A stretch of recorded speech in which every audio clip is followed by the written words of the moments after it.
Quelqu'un? Salut à tous! Ça y est, c'est parti, c'est le premier épisode. Aujourd'hui, on va parler basique, ce que tout le monde devrait avoir au niveau matos, ou au moins connaître, des choses qui vont vous être utiles, que ce soit pour vos nourrissages, que ce soit pour vos soins, aussi au niveau de l'hygiène. Donc c'est parti, on regarde tout de suite ça. Première partie. Je vais te présenter les différents matos de nourrissage. Il existe des pinces de différentes tailles, de différentes formes, que l'on peut trouver assez facilement dans le commerce, sur internet, en bourse. Je vais te les présenter rapidement. J'ai vu plein de choses, j'ai vu des gens donner des proies à la main. Globalement, c'est pas un truc que je conseille. J'ai pas envie de créer quelques polémiques que ce soit, mais c'est quand même plutôt pas conseillé. C'est comme ça que les accidents arrivent. Même si selon les serpents, les morsures sont pas bien méchantes. Ouais, si on peut éviter, c'est quand même plus sympa. Pour le nourrissage, moi je te conseille d'utiliser tout ce qui est pince recourbée. Je trouve que en termes de préhension, pour pouvoir attraper la proie, c'est quand même plus pratique. On peut bien choper sous la nuque du rat, du rongeur, pour pouvoir le présenter assez facilement à son animal. Donc évidemment, selon la taille de la proie, on va essayer d'adapter les pinces. Hein. Je ne vais pas nourrir un rat de 300 ou de 400 grammes avec une pince de cette taille-là. Je vais plutôt prendre une pince comme ça, quoi. Ensuite, il va y avoir les pinces droites. Donc même principe, hein, un petit peu la pince à épiler géante. On peut s'en servir pour un petit peu tout.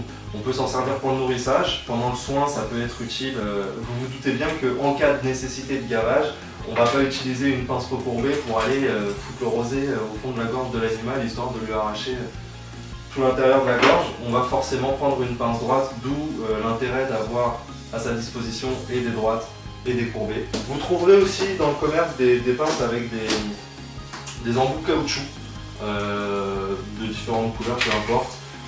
Bon, vous le voyez, j'en ai quelques-unes, elles étaient dans des kits. Malgré ça, celles-ci, je ne les conseille pas forcément, elles sont pas terribles. Quand on attrape les rats avec ces pinces-là, ça a toujours tendance à glisser un petit peu, contrairement à ce qu'on pourrait penser, surtout quand les proies sont encore un peu humides suite à la décongélation. Donc, à vous de voir, mais celles-ci, perso, je vous les conseille pas trop, c'est pas top. Donc voilà, ça c'était la première partie pour tout ce qui concernait les basiques en termes de nourrissage. Encore une fois, je le rappelle, chacun fait comme il veut. Maintenant, il existe des outils qui sont mis à notre disposition. Je trouve ça dommage de pas en profiter, notamment quand ça peut nous faciliter la vie à nous et à nos animaux. Next! On va aborder tout ce qui est matériel de soins, principalement, mais utile. Pas de gadgets bizarres qui servent à rien à part à nous faire dépenser notre pognon inutilement. Alors, on va commencer avec tout ce qui peut servir. Tout à l'heure, je vous parlais pendant le nourrissage des éventuelles possibilités d'avoir à gaver un animal selon son état. Donc, soit il y a la façon manuelle avec les différentes pinces si vous savez faire, j'insiste vraiment là-dessus. Sinon, il y a aussi ce qu'on appelle des pinky pompes. Donc c'est des grosses seringues, comme ça, dans laquelle en fait on va venir insérer une mixture de rosée préalablement semi-broyée, c'est un conseil. On va venir insérer dans le tube en verre, dans un petit tube en verre. Et puis même principe que pour une seringue toute simple, hein. Une fois qu'elle est chargée, on va pouvoir comme ça injecter directement dans la bouche de l'animal, enfin dans la gorge plus précisément de l'animal, le contenu de la seringue. Donc toujours pareil, pour ces seringues en termes d'utilisation, il va forcément y avoir différents embouts selon les animaux à gaver, hein, selon si on est sur du petit juvénile ou sur des plus gros animaux. Donc soit de du tout petit embout droit comme celui-ci, ou alors du un petit peu plus gros et recourbé également, comme celui-là, sont à atteindre plus facilement l'estomac de l'animal et puis éviter les risques de régurgitation suite au gavage. Vous pouvez aussi, dans le même esprit, avoir besoin de réhydrater votre animal. Un animal déshydraté, c'est jamais bon, ça peut avoir de graves conséquences. Il y a différentes façons d'y remédier. Évidemment, gamelle d'eau, ça on ne devrait pas avoir à le dire, hein, ça devrait être systématique. Changer quotidiennement, dans l'idéal, au pire tous les 2 jours, au pire.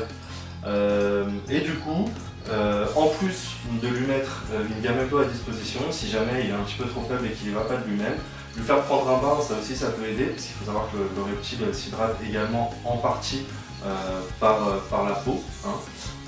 Du coup, En dernier recours, il va y avoir le même principe du gavage, donc à l'aide de différentes sondes de gavage que vous pouvez trouver dans n'importe quelle pharmacie ou limite dans n'importe quelle trousse de secours, avec des petites seringues qu'on aura remplies d'eau. Hein. Et on va venir comme ça injecter de l'eau directement dans la gorge de l'animal pour pouvoir être sûr qu'il s'abreuve correctement. Ensuite, d'utile et qu'il faudrait avoir si on sait faire, c'est toujours pareil. Hein, je pars du principe que même si ces vidéos vont être ouvertes à tout le monde, ceux qui ne savent pas faire ce que je présente, n'essayez pas de le faire tout seul, c'est important. Il y a une technique à avoir. Si vous ne l'avez pas, c'est pas méchant, elle s'acquiert, soit à l'aide de formation, soit à l'aide de conseils. Je ne veux pas prendre la responsabilité de voir des novices ou des personnes qui n'ont jamais pratiqué ce genre de pratique, de le faire en utilisant les vidéos comme tutoriel. En aucun cas, c'est plus trop cherché. Là, le principe, c'est vraiment de vous présenter les différents outils qui peuvent être mis à votre disposition. Si vous en sentez l'utilité, à ce moment-là, renseignez-vous, faites les formations, faites ce qu'il faut pour pouvoir vous en servir correctement et être à l'aise dans l'élevage de vos animaux. Ça, c'est important et j'insiste là-dessus. Le sexage. Pour le sexage, il y a différentes méthodes selon les animaux. On va pouvoir soit palper sur tout ce qui va être boïdé principalement. Hein. On peut assez facilement, juste en palpant l'arrière du cloaque, réussir à définir s'il s'agit d'un mâle ou d'une femelle. Les versions, c'est une autre méthode qui va consister à faire sortir les hémipénis en fait, du cloaque de l'animal pour définir s'il s'agit d'un mâle ou d'une femelle. S'il n'y a rien, évidemment, c'est une fille. S'il y a deux petits hémipénis rouges qui sortent, il s'agit d'un mâle. Ça c'est pareil, il faut savoir le faire parce qu'on peut, si on s'y prend mal, blesser l'animal, voire lui casser une partie de la colonne sur la fin de la queue. Donc il faut faire attention. On peut le faire sur quasiment tous les animaux. Il s'agit de savoir le faire encore une fois. Dernière méthode, les sondes de sexage. Donc les sondes de sexage, encore une fois, il va y avoir différentes formes, différentes tailles. Il va y en avoir vraiment des toutes fines. Bon, alors, comme celle-ci par exemple, il y a les autres, comme celle-ci où on voit que l'embout est vraiment très fin. Pour tout ce qui va être tout petit serpent, juvénile. Il va y en avoir des plus grosses quand on manipule et qu'on veut sexer du plus gros snake. Et puis il va y avoir aussi vraiment les toutes petites un petit peu en forme de crochet. Hop. On va pouvoir utiliser donc, pour pouvoir l'insérer dans le cloaque de l'animal. Toujours pareil, de façon à pouvoir définir le sexe de ce dernier. Encore une fois, je le répète, je sais, c'est chiant mais c'est important. Ne le faites pas si vous savez pas le faire. Ensuite, tout ce qui peut vous être utile si jamais il y a quoi que ce soit à cureter sur votre animal. Donc cureter, venir gratter une plaie pour pouvoir la nettoyer de façon vraiment optimum, la désinfecter correctement. Ça peut être des morceaux de substrat qui pourraient avoir de coincés dans la gorge ou autre. Il faut avoir à sa disposition, dans le même esprit que les pinces de nourrissage tout à l'heure, des pinces, mais forcément plus petites, voilà, tout simplement, pour pouvoir vraiment tranquillement l'avoir bien en main et dans la gueule de l'animal ou sur une plaie, pouvoir aller chercher ce qu'on a à aller chercher. Il y a un type de pince que je recommande particulièrement, que j'ai trouvé sur internet dans un kit. Hein. C'est une toute petite pince à épiler comme ça, qui est couplée à une loupe en fait, à une toute petite loupe.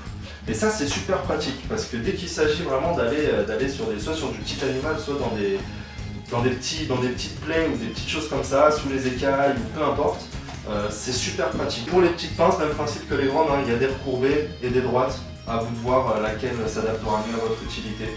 Moi j'aime bien avoir un petit peu tout à ma disposition pour ne rien manquer et être sûr de pouvoir travailler dans de bonnes conditions. Toujours pareil pour le sexage, il existe, alors là ça va davantage se diriger sur tout ce qui est saurien, tous les animaux qui vont avoir la présence de pores fémoraux pour les mâles. Il existe des petites loupes comme ça, qui sont plutôt sympas à utiliser, qui sont couplées cette fois-ci à une petite lumière, à une petite LED, histoire de vraiment bien éclairer les caillures qu'on observe. Et toujours pareil, de cette façon, on va pouvoir venir vraiment observer de près la manière dont le cloaque est fait et s'il y a présence ou non de pores fémoraux. Donc ça peut être aussi utile, ça coûte que dalle, hein, ça coûte entre 3 et 4 euros, 5 euros sur internet aussi, vous pouvez facilement vous en procurer Ça peut vous servir aussi. Ça c'est pour tout ce qui va être matos, premier soin on va dire, éventualité de gavage, sexage, écuretage. Donc pareil, hein, tout ça vous pourrez le trouver soit en boutique, soit sur internet, soit en bourse. Donc n'hésitez pas.